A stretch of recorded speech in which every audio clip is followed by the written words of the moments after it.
オーです。よろしく。よろしく。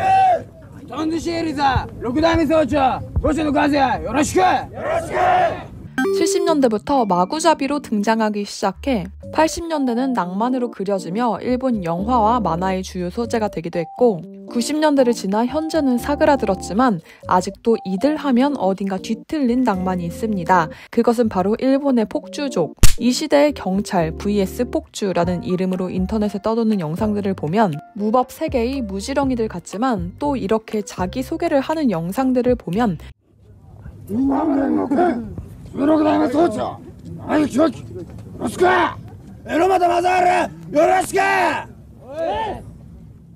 뭔가 바이럴 될 것 같은 병맛의 느낌이 나기도 하는데요. 폭주족, 일본말로 보소의 정의를 찾아보면 자동차나 오토바이를 타고 길거리에서 난폭하게 달리는 사람들을 가리킨다라고 나와 있어요. 근데 단순히 난폭한 오토바이족으로 보는 게 아니라 일본에선 불량 소년, 후료라고 불리며 불량적이고 반항적인 이미지를 가지고 있습니다. 그들은 존재를 과시하기 위해 각자 고유의 깃발이나 유니폼을 입고 있는 경우가 있고 여기에 각자 집단의 이름을 새겨 넣으면서 아이덴티티를 표출하죠. 이 폭주족들은 위아래가 세트에 수많은 글들이 수놓아진 특공복을 입고 다녔어요. 원래 태평양 전쟁 때 일본의 카미카제를 특별 공격대라고 부르기도 했는데 이 폭주족들이 입는 옷은 특공대와는 아무 관련이 없습니다. 일설에 의하면 워낙 가오에 죽고 사는 폭주족이기 때문에 죽음조차 마다하지 않는 특공대의 정신이 바탕이 된 게 아니냐는 얘기도 있습니다. 이 특공복은 원래 흰색이나 검은색이 위주였지만 90년대부터는 여기에도 개성이 더해져 빨간색과 파란색 등 색상이 늘었습니다. 컬러 베리에이션이 늘면서 세퍼레이트식 디자인도 나왔는데 이 특공복에는 자기가 속한 그룹명이나 포부 등이 수놓아져 있습니다. 여기에 더해서 은퇴식이나 싸움의 날 등 이들에게 특별한 날에는 특공복에 완장을 붙이기도 했습니다. 그리고 머리는 펀치 파마라고 해서 컬이 자글자글 들어간 단발 파마를 하곤 했는데 싸울 때 머리가 잘 잡히지 않는다라는 이유로 많이 선호했다고 해요. 그래서 미디어에 등장하는 야쿠자의 경우에도 이렇게 펀치펌을 한 경우가 많았고 이 당시 영화에 등장하는 악역의 경우 펀치펌을 통해 정체성을 드러내기도 했습니다. 일본 폭주족의 역사는 거슬러 1950년에서 60년대 무렵부터 흔적을 찾을 수 있습니다. 당시에 부유층을 중심으로 고가였던 오토바이를 집단으로 타고 다니는 젊은이가 등장했는데 요란한 폭음을 울리면서 스피드를 즐겼거든요. 그리고 이들에겐 카미나리족, 즉 천둥족이란 이름이 붙습니다. 이때까지만 해도 스피드와 굉음을 즐기는 정도였는데 시간이 흘러 1970년대에는 오토바이가 저가화되면서 대중에 널리 보급되기 시작합니다. 그리고 이 문화가 불량 청소년들에게도 침투되면서 폭주족이 대두되게 되었는데요. 참고로 당시에는 인터넷이 없는 시대였기 때문에 언론에서 낮 동안 취재로 얻은 사진이나 동영상을 뉴스 전에 급속으로 보내기 위해 오토바이를 썼다고 해요. 그때 프레스 라이더라고 해서 이 취재물을 신속하게 운반하는 라이더들이 생겼는데 이 모습이 그렇게 젊은이들에게 동경을 얻었다는 설도 있습니다. 그렇게 70년대 후반부터 80년대 초반에는 폭주족의 전성기가 펼쳐집니다. 구성원의 대부분이 젊은 남성이었지만 레이디스라고 해서 이때 여성 폭주족도 등장했습니다. 1975년 기준 일본 전국에 571개의 그룹, 약 23,000명이 폭주족의 몸을 담았는데 이 숫자는 점점 증가해 1982년에는 42,510명으로 정점을 찍었습니다. 이들의 성장기인 70년대 이후부터는 츠파리, 양키라는 말이 등장하기 시작해요. 양키는 우리나라 말로 바꾸면 일진, 불량배 같은 느낌인데요. 미디어를 통해서도 양키 소년들이 나오기 시작했죠. 츠파리 역시 비슷한데 사회에 반항하며 불량한 행동들을 말합니다. 츠파리는 폭주족 패거리를 넘어서 불량 학생들의 스타일로도 자리 잡게 되는데요.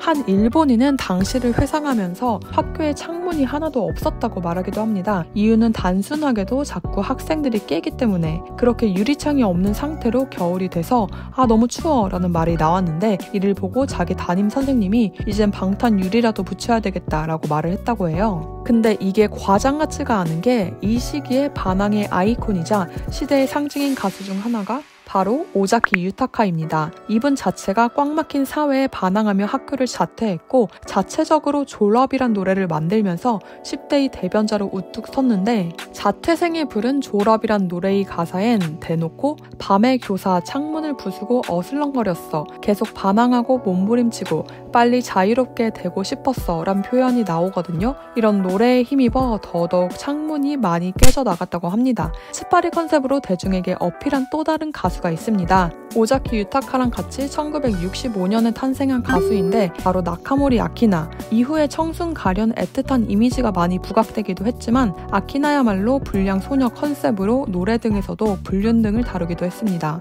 나카모리 아키나의 곡 10개 무대를 보시면 당대 라이벌로 꼽혔던 마츠다 세이코의 청량한 이미지와는 달리 어둡고 강한 느낌이 물씬 풍기죠.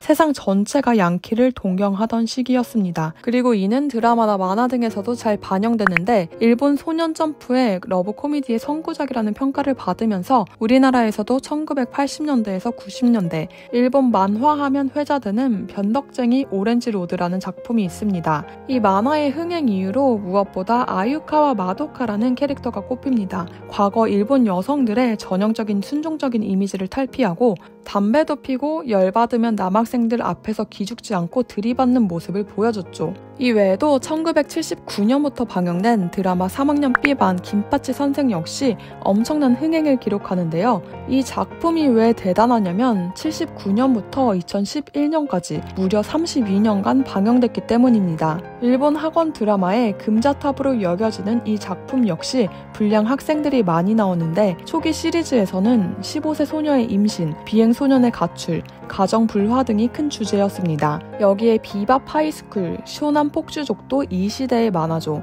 가끔 유튜브를 보면 90년대 우리나라는 강한 자들만이 살아남을 수 있는 시대라고 하잖아요. 그에 못지않게 80년대 일본은 폭력과 카오스의 시대였습니다.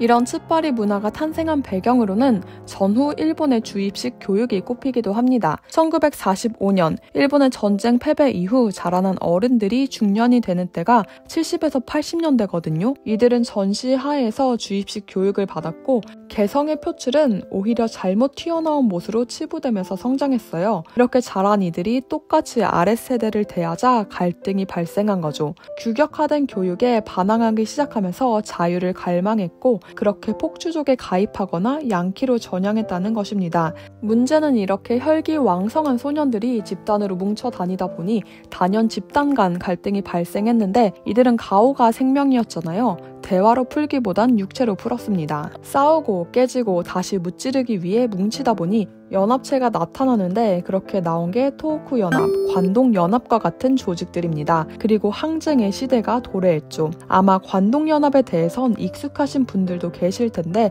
아주 잔인한 방법으로 고문을 가했습니다.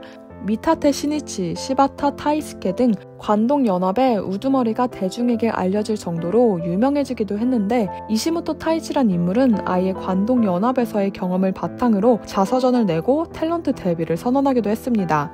그리고 이들이 사회의 선을 넘어도 너무 세게 넘으면서 문제는 발생합니다. 로폰기 클럽 사건이라고 있습니다. 로폰기는 도쿄의 중심 오브 중심이거든요. 그런 로폰기의 고급 클럽에 복면에 철파이프를 들고 온 남성들이 손님을 폭행하는 사건이 발생합니다. 목격자의 증언에 따르면 범인이 범행을 벌이는데 든 시간은 불과 몇 분이었고, 일이 끝난 뒤엔 바로 도주했는데 나중에 이들이 한구레이 세력 중 하나라고 밝혀집니다. 한구레는 비행 청소년, 폭주족 출신들이 만든 신흥 폭력 조직을 일컫는데, 아까 말했던 이시모토 타이치 등도 한구레로 알려져 있죠. 암튼 폭주족이 범죄 집단화되자 일본 정부도 오토바이 면허 체계를 소형과 중형으로 나누는 제도를 도입했고, 집단에 의한 교통 방해나 위험을 초래하는 일련의 행동을 처벌하는 공동 위험 행동을 금지하는 법도 마련됩니다. 그리고 폭주족이 사그라들게 된 이유는 무엇보다도 그들의 문화 안에 있었는데요.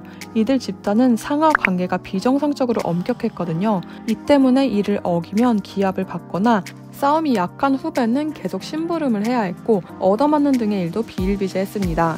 한마디로 통제 자체가 엄격해진 거죠. 근데 사실 이 청춘들은 자유를 갈망하면서 학교 대신 소속감을 느끼기 위해 폭주족에 원래 가입을 했었거든요. 점차 야쿠자 하청 조직과 같은 형태가 되자 자유는 사라졌고 엄격한 규제에 낭만도 사라졌죠. 무엇보다도 그들 스스로도 납득하기 힘들 정도의 범죄를 자행하게 된 게 문제가 아닐까 싶은데 1980년 정점을 찍은 후 1990년대에 접어들면서 점점 줄어들었고 대신 치머 등이 이 역할을 대체하기도 합니다. 치머는 우리 팀은 자, 우치노 치무와 사 라는 말에서 나왔다고 하는데 특공복 스타일을 버리고 시부야 캐주얼인 시부카지, 아메리칸 캐주얼을 뜻하는 아메카지 등의 스타일로 진화됐다고 해요. 어느 조직이든 신입 사원을 받아야지 조직이 건강하게 유지되는데 유입이 줄어들자 폭주족은 늙어가기 시작합니다.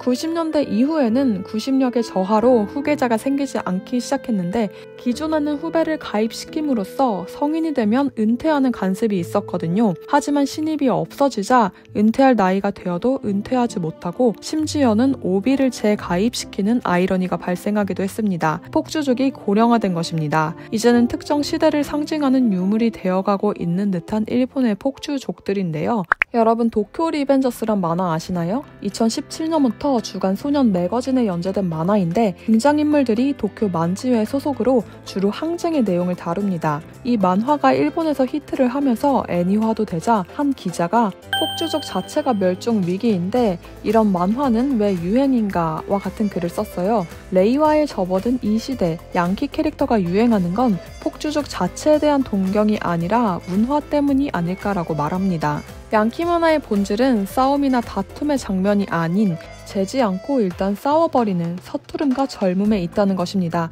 이는 원피스의 루피, 손오공 등에게서도 나타나는데 올곧은 바보와 같은 캐릭터성이 시대와 세대에 상관없이 먹히는 것이고 그게 바로 과거 폭주족이었다고 합니다. 폭주족이 현실 세계에서도 거의 멸종되었어도 만화와 문화로는 남아있는 이유라고 하는데요. 오늘은 여기까지입니다.